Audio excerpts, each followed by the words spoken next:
Hello leaders, आप सभी का सीयूटी 2023 की पीवाईक्यू सीरीज में वापस स्वागत है। आज हम सीयूटी 2023 में रैंकिंग का टॉपिक कर रहे हैं जो प्रीवियस ईयर में 2023 में शिफ्ट वाइज क्वेश्चन आए थे। तो इसको हम शुरू करते हैं।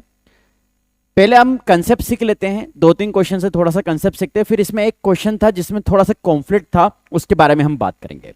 पहले हम स्टार्ट करते हैं 21 मई 2023 का ये क्वेश्चन है। उन्होंने बोला in a class boys stand in a single line. एक कोई भी क्लास है जिसमें बॉयज क्या है, स्ट्रेट लाइन में है।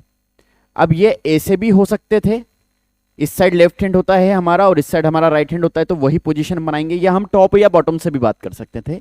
दोनों में सेम ही कंसेप्ट रहता है, टॉप बॉटम से रैंक दे रखी हो या लेफ्ट राइट से रैंक दे रखी हो, एक ही बात होती है। अब थोड़ा सा हम क्वेश्चन पढ़ते हैं, उससे हम कंसेप्ट सीखेंगे। उन्होंने बोला one of the boy 17th in order from the both ends. एक बॉय यहां पर सेंटर में है जो दोनों ही एंड से 17th पोजीशन पे है। यहां से भी 17th पोजीशन है और यहां से भी 17th पोजीशन है। या आप यहां पर बात कर सकते थे कि एक स्ट्रेट लाइन है, बॉय यहां है, यहां से 17th पोजीशन है और यहां से भी 17th पोजीशन है। तो बच्चे जिनको कंसेप्ट नहीं पता होता है वो क्या करते हैं, टोटल नंबर ऑफ बॉयज निकालने के लिए 17 + 17 34, और पहला ऑप्शन आपको 34 दे रखा होता है। ये मैंने बार बार आपको बताया कि अगर उनको गलती करवाना होती है तो आसान क्वेश्चन में गलत वाला आंसर पहले नंबर पे होता है, तो इसलिए आप क्वेश्चन को बहुत ध्यान से पढ़े आंसर लगाने के पहले। उन्होंने बोला total number of boys in the class, ये पोजीशन थी। अब इसमें तकलीफ क्या है, 34 क्यों नहीं आएगा, उसका लॉजिक आप समझो। ये जो बॉय है यहां से भी 17 थे, यहां से भी 17 थे, तो दोनों ही 17 पोजीशन पे बॉयज तो दो बार काउंट हुआ, हाँ या ना। तो एक बॉयज ज्यादा काउंट हो गया है मेरा, क्योंकि यहां से भी 17 पे ये था, यहां से भी 17 पे ये था, तो दोनों ही 17 पोजीशन पे बॉय दो बार काउंट हुआ है, एक बार ऊपर से एक बार नीचे से, तो बॉय तो एक ही था। तो क्या करते हैं, फॉर्मूला क्या बोलता है, टोटल स्टूडेंट्स निकालने के लिए या तो टॉप प्लस बॉटम -1 करते हैं, या फिर टोटल स्टूडेंट निकालने के लिए लेफ्ट प्लस राइट -1 करते हैं। जब पोजीशन दे रखी हो, जब पर्सन दे रखे होते तब कंसेप्ट अलग होता, अभी हम बात कर रहे हैं पोजीशन की। ये बात आपको समझ में आई। तो यहां पर भी अगर टॉप और बॉटम की इसकी पोजीशन 17 होती तो मेरा आंसर आता 34 - 1, that means 33 total number of boys थे। या लेफ्ट या राइट हैंड की अगर हम बात कर लेते हैं तो 17 + 17 -1, दैट मीन्स 34 - 1, आंसर कितना आ जाता, 33। तो ये कंसेप्ट मेरे हिसाब से अब आपको समझ में आ गया है कि टॉप प्लस बॉटम -1 या लेफ्ट प्लस राइट -1 अगर टोटल नंबर ऑफ पर्सन निकालने हो तो ये फॉर्मूला। Very good.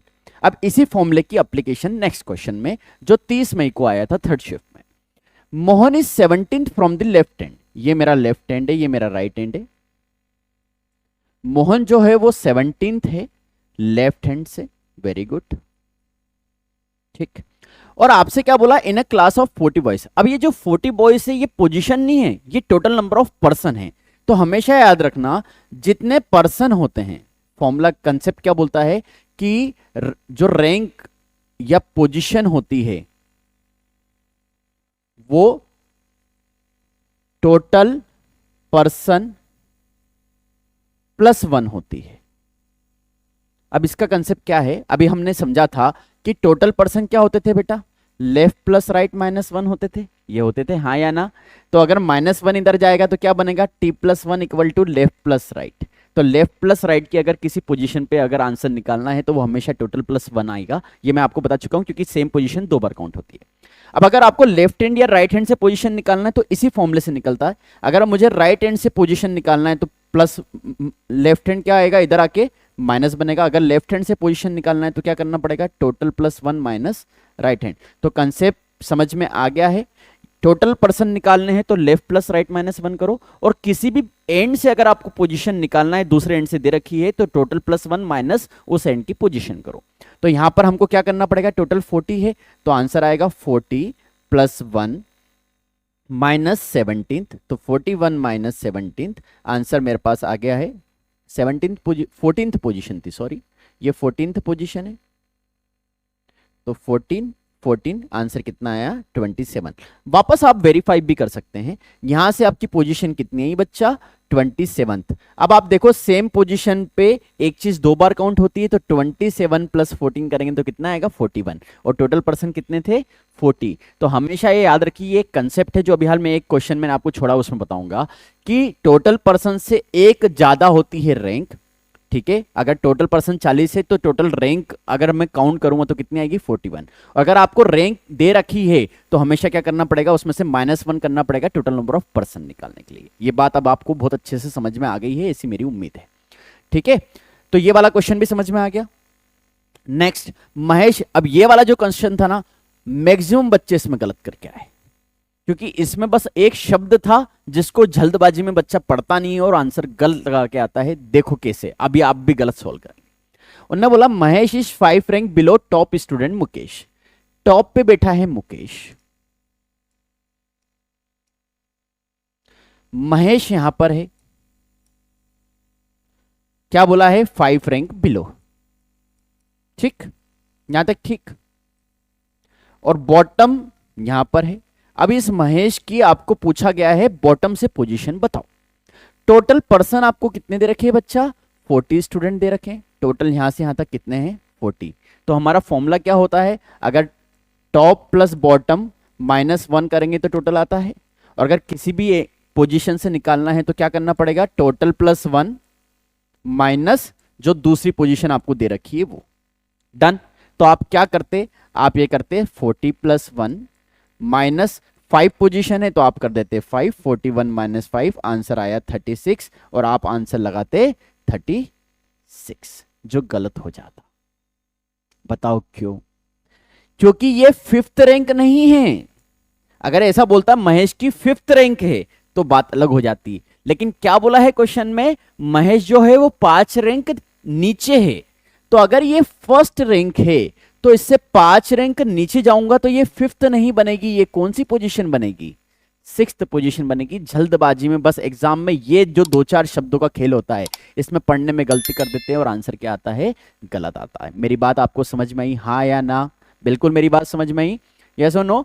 तो अब आपके पास क्या आया है आंसर, आंसर आपका ये नहीं रहेगा, आंसर आएगा 40 + 1 - 6, दैट मीन्स 41 - 6, आंसर कितना आ गया बच्चा 35। तो उम्मीद है कि अब आपको मेरी बात समझ में आ रही है। ये पीवाईक्यू सीरीज में इसलिए लेके आया हूं क्योंकि इसी में गलती होने के चांस होते हैं। जो नॉर्मल आप बुक के क्वेश्चन करते हैं या नॉर्मल क्लासरूम प्रैक्टिस करते हैं, इसमें क्या होता है आपको पैटर्न पता होता है तो उसी तरह से कंफ्यूजन नहीं होता है। लेकिन जो पीवाईक्यू होते हैं उसमें एक एक शब्दों का खेल होता है, एक शब्द भी इधर से उधर चेंज हुआ तो आपका आंसर गलत। तो अब आपको क्या क्या कंसेप्ट समझ में आ गया कि sir total +1 minus top position, मतलब अगर लेफ्ट हैंड या राइट हैंड से पोजीशन निकालना है तो क्या करो, टोटल +1 माइनस दूसरी एंड की पोजीशन। फिर आपको एक और समझ में आ गया कि टोटल नंबर ऑफ पर्सन कितने होते हैं, जो रैंक होती है उसमें से एक कम होते हैं, या रैंक क्या होती है टोटल पर्सन +1 होती है। ये बात भी आपको समझ में आ गई। इस कंसेप्ट को अब हम इस्तेमाल करते हैं जो मैंने एक क्वेश्चन छोड़ा था उसमें, क्योंकि इसमें ये सारे कंसेप्ट इस्तेमाल होंगे। ध्यान से पढ़ेंगे, ये क्वेश्चन अच्छा क्वेश्चन था, मैक्सिमम बच्चों ने इसमें गलती करी है, इसलिए इस क्वेश्चन को बहुत ध्यान से पढ़िएगा आप। इन अ रो ऑफ 40 चिल्ड्रन, टोटल 40 बच्चे हैं एक रो में, यहां से लेके यहां तक कितने हैं बेटा 40 बच्चे हैं, 40 स्टूडेंट्स हैं, ठीक है। ये मेरी लेफ्ट हैंड की पोजीशन है, ये मेरी राइट हैंड की पोजीशन, यहां तक कोई दिक्कत नहीं। अब ये टोटल 40 स्टूडेंट है तो टोटल नंबर ऑफ रैंक क्या होगी, क्योंकि यहां पर क्वेश्चन में सब दूर क्या दे रखी है, रैंक दे रखी है। ये बात ध्यान रखिएगा, ये गलती बच्चे करते हैं, उसको क्या करते हैं 40 मान लेते हैं, और 40 मान लेते हैं तो गलती क्या होती है 40 के रिस्पेक्ट में आंसर निकालते हैं, जबकि आंसर किसके रिस्पेक्ट में आने वाला है 41, क्योंकि नंबर ऑफ पोजीशंस की बात हो रही है, ठीक है। तो इस क्वेश्चन को मैं दो तरह से आपको बताऊंगा, तो आप ध्यान से समझिएगा। A is 13th from the left hand, ये मेरा लेफ्ट हैंड है, ए जो है वो मेरा 13th पोजीशन पे ध्यान रखिए, नंबर ऑफ पर्सन नहीं बोले, 13 पर्सन नहीं बोले, 13th पोजीशन बोली। B is 9th from the right hand, ये मेरा राइट हैंड है। बी जो है ये मेरा बी है, जो किसकी पोजीशन पे है 9th पोजीशन पे। यहां तक मेरी बात आपको समझ में आई, ठीक है। अब आपको क्या बोला, how many children are there between A and C, A and C के बीच में। अब सी कहा है वो आपको नहीं पता। If C is 4th to the left of B, B के 4th लेफ्ट में सी है, बी के 4th लेफ्ट में क्या है बेटा सी है। अब आप ध्यान से देखिए, ये सारी थी पोजीशन, क्या थी बच्चा? पोजीशन। और आपसे क्या पूछा है? आपसे पूछा है नंबर ऑफ पर्सन। तो जब पहले पोजीशन की बात है तो इनकी पहले पोजीशन निकाल लो, सबकी पोजीशन निकाल लेंगे, फिर नंबर ऑफ पर्सन करने के लिए क्या करना पड़ेगा? पोजीशन -1 करना पड़ेगा। तो टोटल ये 13 है, यहां से यहां तक भी कितने हैं? 13 है। ये 13th पोजीशन है, नंबर ऑफ चिल्ड्रन नहीं है। तो टोटल पोजीशन इन दोनों के बीच की पोजीशन क्या आएगी बेटा? 41 - 13 + 13, हाँ या ना? ये इसकी पोजीशन आएगी। टोटल मैं 40 नहीं मानूंगा क्योंकि 40 तो चिल्ड्रन है, तो पोजीशन हमेशा एक ज्यादा आएगी। तो 41 - 26, आंसर कितना आया? 15। तो इन दोनों के बीच की जो डिस्टेंस है वो कितनी है बच्चा? 15, 15th। दोनों के बीच की डिस्टेंस कितनी है? 15। और नंबर ऑफ चिल्ड्रन क्या होंगे? हमेशा एक कम होंगे। तो आंसर क्या आएगा? 14। यहां पर बच्चे मैक्सिमम बच्चे 15th लगा के आए थे, आंसर 14 लगाया था। हाँ 14 है ना, आंसर तो 14 है। यहां पे गड़बड़ ये हो जाती है, बच्चा क्या सोचता है, मैं आपको बताता हूं बच्चे क्या गलती करते हैं। ये 13 है, ये 13 है, तो यहां पर वो क्या लिख देते हैं? 13 और 13 26, तो यहां लिख देते 14।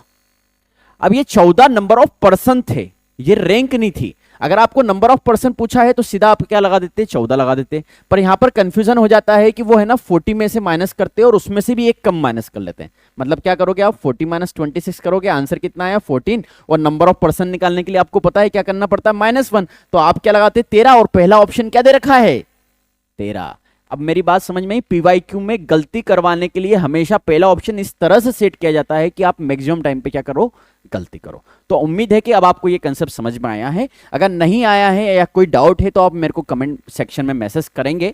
ये अभी हाल आपने, क्योंकि मैं पीवाईक्यू सीरीज ला रहा हूं तो मैं आपको पूरा चैप्टर नहीं पढ़ा रहा हूं, तो आपके हो सकते हैं कंसेप्ट उतने अच्छे से क्लियर नहीं हो, क्योंकि यहां पर मैं सिर्फ पीवाईक्यू सॉल्व कराने की आपको प्रैक्टिस करा रहा हूं। अगर आपको डेप्थ में कंसेप्ट सीखने हैं तो मेरी ऑफलाइन प्लस ऑनलाइन CUT 2024 के लिए बैचेस अवेलेबल है, आप मुझसे कनेक्ट कर सकते हैं और कोई भी इंक्वायरी के लिए आप मुझे मैसेज भी कर सकते हैं, ठीक है। और कितने शिफ्ट में क्वेश्चन नहीं आए थे मैं ये भी हमेशा बताता हूं, तो मैं आपको बता रहा हूं आज वापस। टोटल मिला के 4 शिफ्ट थी, मेरे पास 7 शिफ्ट के ओरिजिनल पेपर है, क्योंकि मेरे बच्चे हर साल CUT दे रहे हैं, हर साल all India rank different university में जनरेट कर रहे हैं। तो टोटल मेरे पास 7 शिफ्ट के पेपर थे, क्योंकि मेरे पास बहुत सारे बच्चे थे जिनने अलग अलग डी में दी थी। जो 21 मई और 22 मई की शिफ्ट है ये मैं पहले भी बता चुका हूं, ये कौन सी शिफ्ट है जिसमें डोमेन सब्जेक्ट का पेपर नहीं हुआ था, और उसके बाद जो शिफ्ट थी उसमें डोमेन सब्जेक्ट का पेपर हुआ था। तो उम्मीद है कि आपको ये वीडियो पसंद आया है। अगर वीडियो पसंद आया और आपको ये लगता है कि ये वर्थ था तो प्लीज लाइक जरूर करिएगा और कमेंट करिएगा वीडियो कैसा लगा, और शेयर करिए उन सभी बच्चों से जो 2024 के लिए क्या कर रहे हैं? प्रिपरेशन कर रहे हैं। तो ऑल द बेस्ट। इस बार आप ऑल इंडिया रैंक जनरेट करिए और अपना ड्रीम कॉलेज सिलेक्ट करिए, यही मेरी आपके लिए विशेष है। Thank you so much for watching.